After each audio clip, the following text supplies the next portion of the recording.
जय जगन्नाथ। शुभ सकाल दर्शक बंधु। आज डिसेम्बर मास 20 तारिख शनिवार। चलतु देखा आज गुरुत्वपूर्ण खबर। आज समस्त गुरुत्वपूर्ण खबर जानिया भिडियोटी को शेष पर्यंत देखंतु एवं दयाकोरी चैनल को सब्सक्राइब करंतु। तेबे चलतु देखा आज प्रथम खबर। आज प्रथम खबर, शीत पाई बदलिला स्कूल समय। राज्य में जारी रही शीतर प्रकोप। विशेषकर हाड़भंगा जाड़े थरुची दक्षिण ओडिशा। केवल दक्षिण ओडिशा नुहे, पश्चिम भी थंडार 3 डिग्री।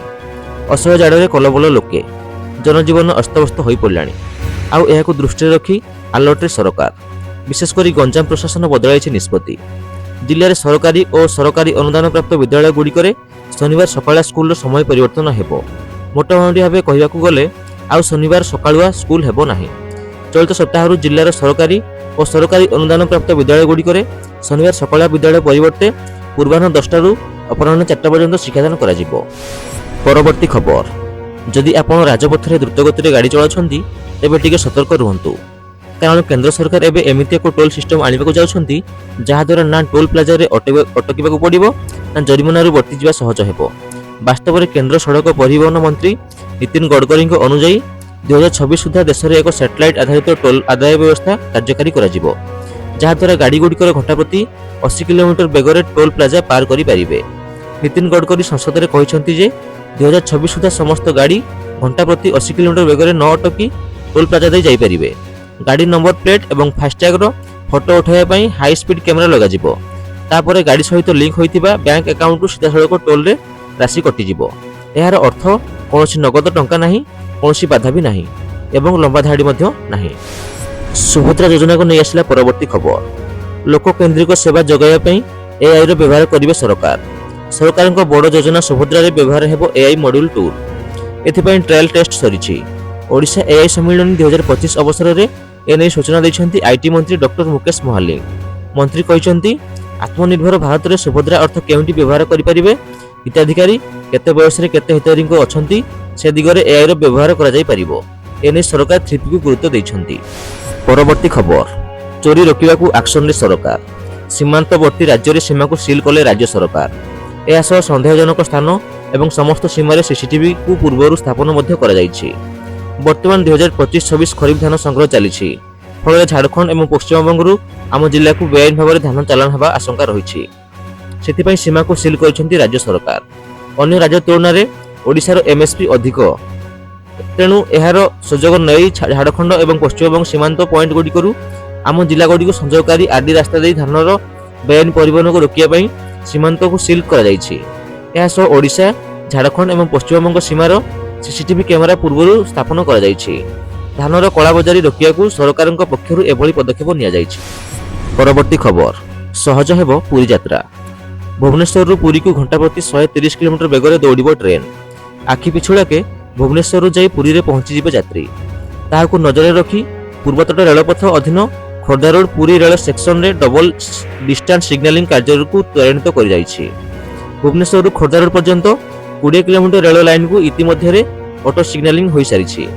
2024-25 आर्थिक वर्ष में मंजूरी प्राप्त यह प्रकल्प यात्री सुरक्षा वृद्धि, कार्यक्षम दक्षता उन्नत और गुरुत्वपूर्ण रेल कॉरिडोर रे अधिक अनुमोदित ट्रेन रो गति सक्षम करने को लक्ष्य रखा जाइछि।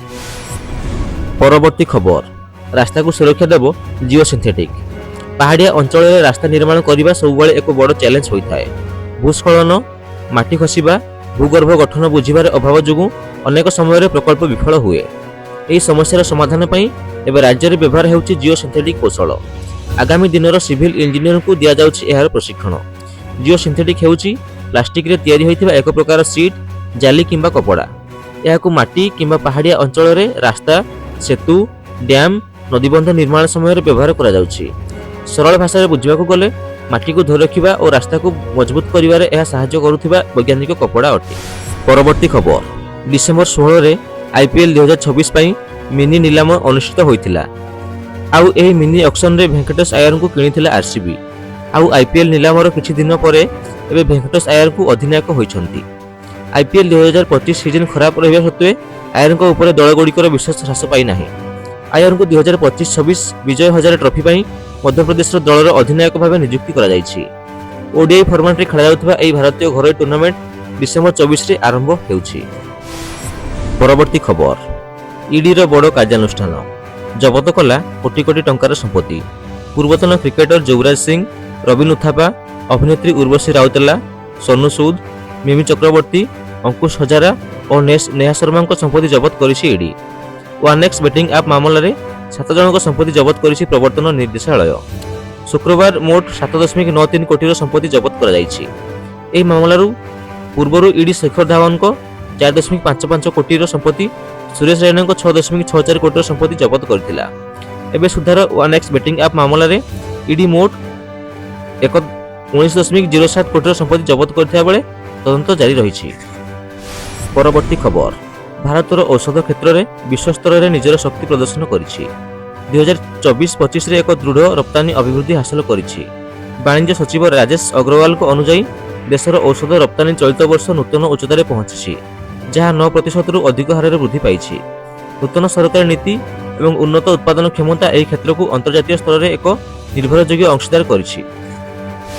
ଆଜିର ଶେଷ ଖବର, ଇନ୍ଦିରା ଗାନ୍ଧୀ ରାଷ୍ଟ୍ରୀୟ ମୁକ୍ତ ବିଶ୍ୱବିଦ୍ୟାଳୟ ବା ଇଗ୍ନୋ ପକ୍ଷରୁ ଜାନୁଆରୀ 2026 ଶିକ୍ଷାବର୍ଷ ପାଇଁ ବିଭିନ୍ନ ପାଠ୍ୟକ୍ରମରେ ନାମଲେଖା ପ୍ରକ୍ରିୟା ଆରମ୍ଭ ହୋଇଛି। ଆଗ୍ରହୀ ଛାତ୍ରଛାତ୍ରୀମାନେ ଆସନ୍ତା 31 ଜାନୁଆରୀ 2026 ପର୍ଯ୍ୟନ୍ତ ନାମ ଲେଖାଇ ପାରିବେ। ବିଭିନ୍ନ କାରଣରୁ ଅଧାରୁ ପାଠ ଛାଡ଼ିଥିବା କିମ୍ବା ଉଚ୍ଚଶିକ୍ଷାରୁ ସୁଯୋଗରୁ ବଞ୍ଚିତ ଯେକୌଣସି ବୟସର ବ୍ୟକ୍ତିଙ୍କ ପାଇଁ ଇଗ୍ନୋ ଏହି ସୁବର୍ଣ୍ଣ ସୁଯୋଗ ପ୍ରଦାନ କରୁଛି। ଇଗ୍ନୋର ସମସ୍ତ ବିଭାଗରେ under graduate, post graduate, PG diploma ଏବଂ ସାର୍ଟିଫିକେଟ୍ ପ୍ରୋଗ୍ରାମରେ ନାମଲେଖା ସୁବିଧା ଉପଲବ୍ଧ ରହିଛି।